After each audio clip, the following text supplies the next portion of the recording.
Today we're going to start our unit on data analysis. Really what this all boils down to, kind of the common theme we're going to see here is how do we collect and then use data to make decisions for everyday life. Today's lesson is going to focus mainly on how do we get the data in our hands by talking about samples and surveys.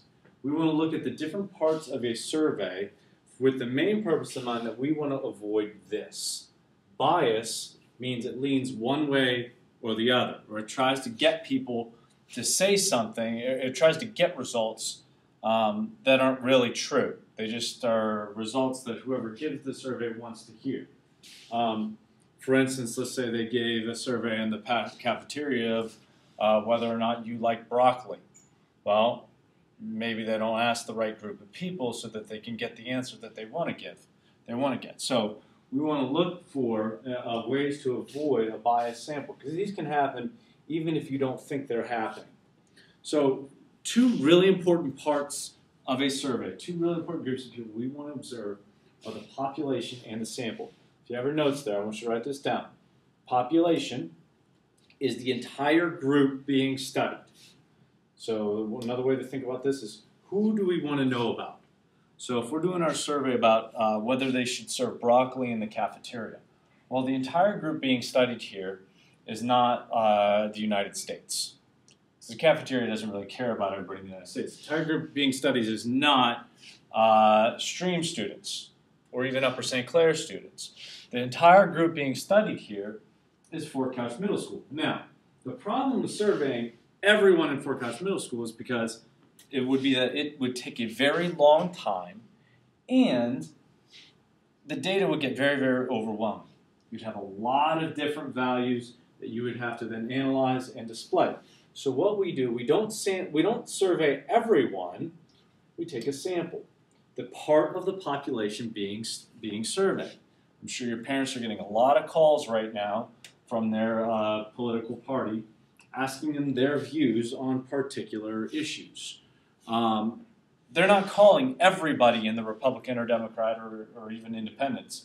They're calling just select people randomly over the phone to try and get an idea of what that group thinks. So this really is who gets asked. This isn't everyone.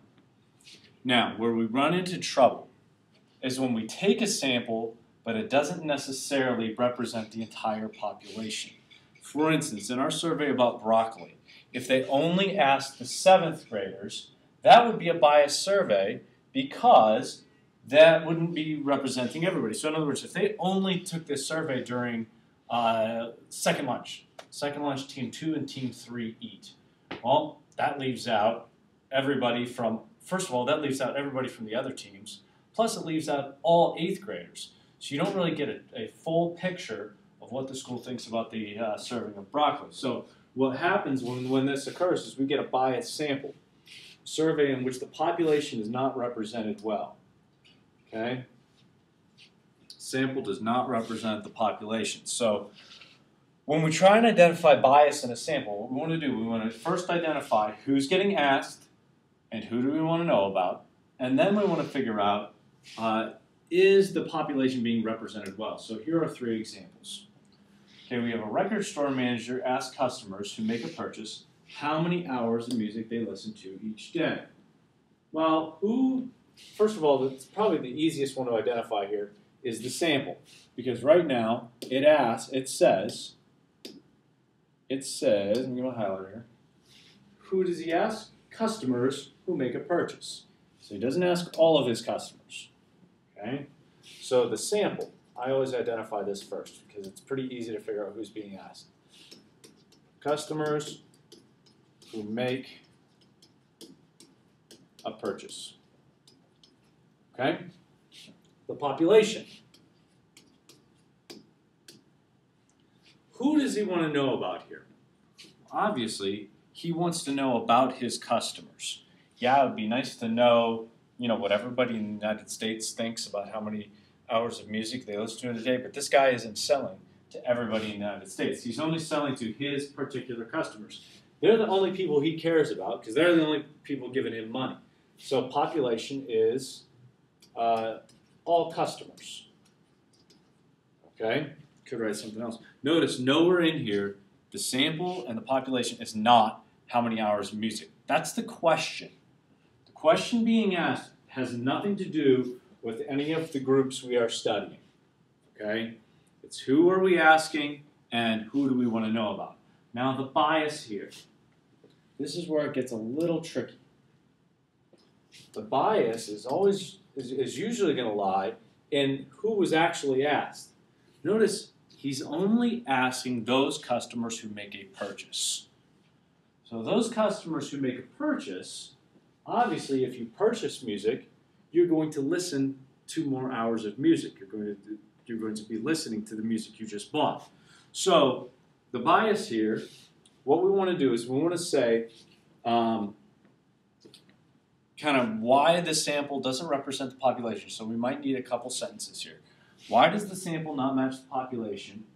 And what group's getting left out here? So what we want to write, let's just throw something here. This is only asking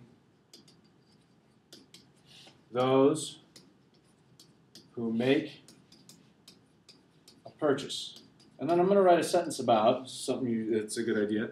What would be our likely response if we only asked those people?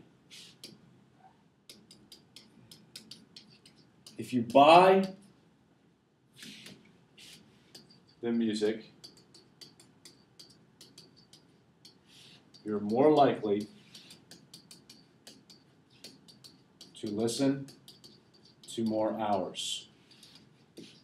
So think what that would do to his data. His mean mode would be higher. His overall numbers would be much higher. So next one. We'll do one more, and then I'll leave the last one here.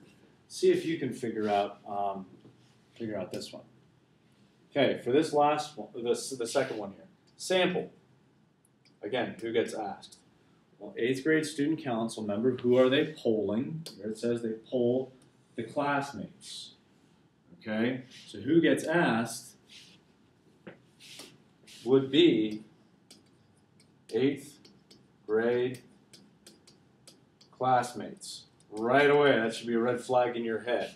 So you'd be thinking ahead to the bias here, because the population, the new school mascot, represents not just 8th grade students, right?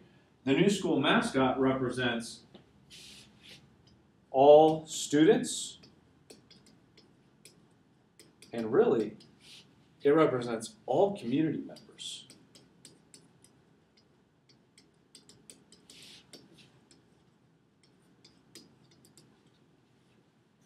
Imagine we took a survey of elementary school students and they decided our school mascot should be Pikachu. Well, obviously, that probably wouldn't sit well with you. That probably wouldn't sit well with your parents. That probably wouldn't sit well with any alums of Upper St. Clair, or any senior citizens in the community. You have to include everybody who has a vested interest in this. You have to include everybody who's in the sample, or at least some representation of that. So the bias here, not all community members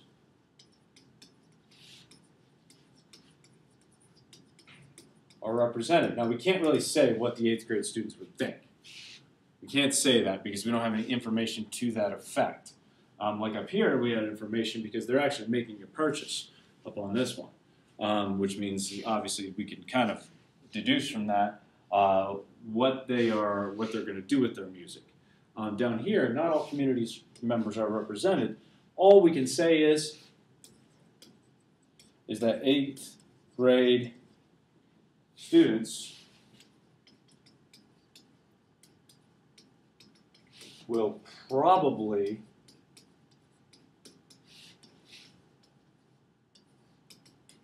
have different opinions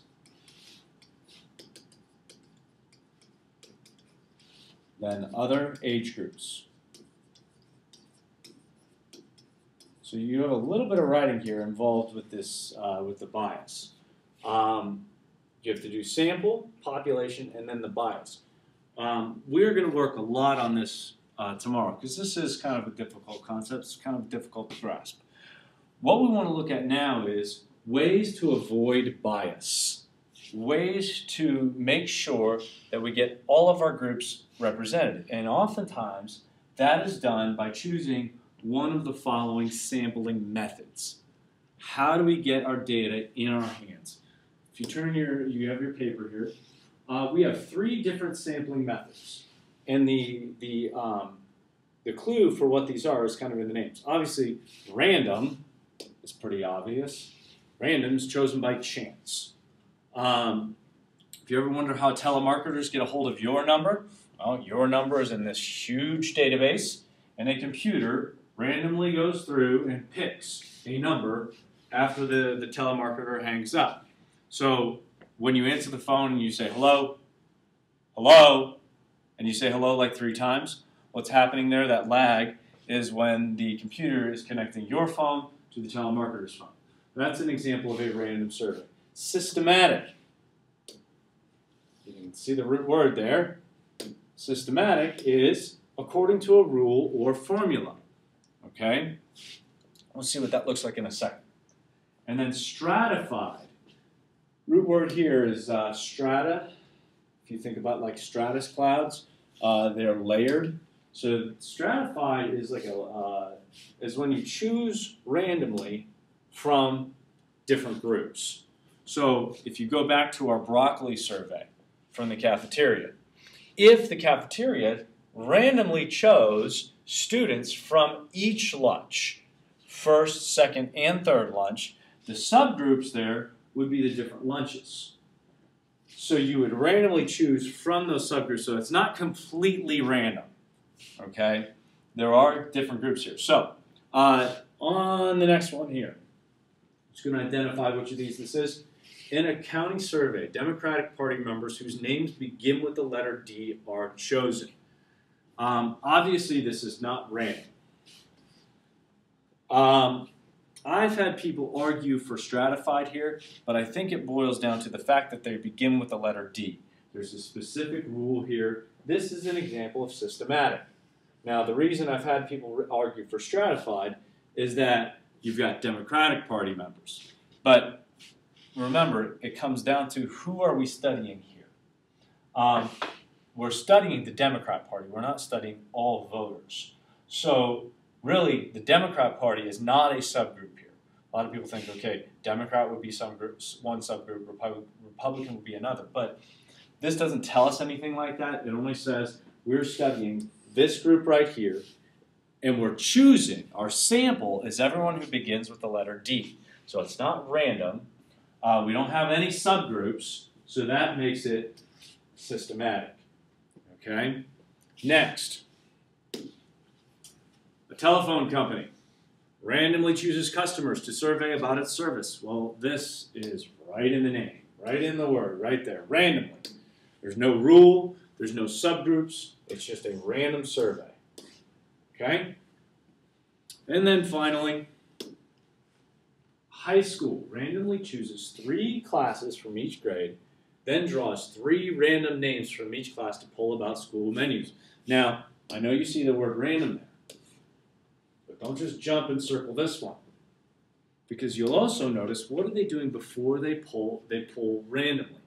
They're splitting them into grades, they're splitting them into classes, and they're pulling from each of those classes. So you have quite a few subgroups here that we're breaking this down into. This would be like if you took everybody from 7th grade and you pulled 1 kid from each team. Okay, so there's your 3 classes. And then you pulled 1 kid from each 8th grade team. There's 3 more classes. So this is a great example of a stratified survey. Okay? Yes, you are pulling randomly, but where are you pulling randomly from? You're taking your population and you're splitting it into groups. And then you're making sure that each of those groups is represented, and represented well, by randomly pulling from there. So this is a good type of survey to have, because you make sure that every group gets its representation, but then you're not biasing yourself by kind of picking who you're going to pick from those groups. You still have some randomness involved here. So that's it for samples and surveys. Remember, bias, you want to identify bias by doing sample first, then population. And then sampling method is pretty easy, just random, systematic, or stratified. All right, go ahead and do the quick check. And tomorrow we're going to focus a lot on bias in class.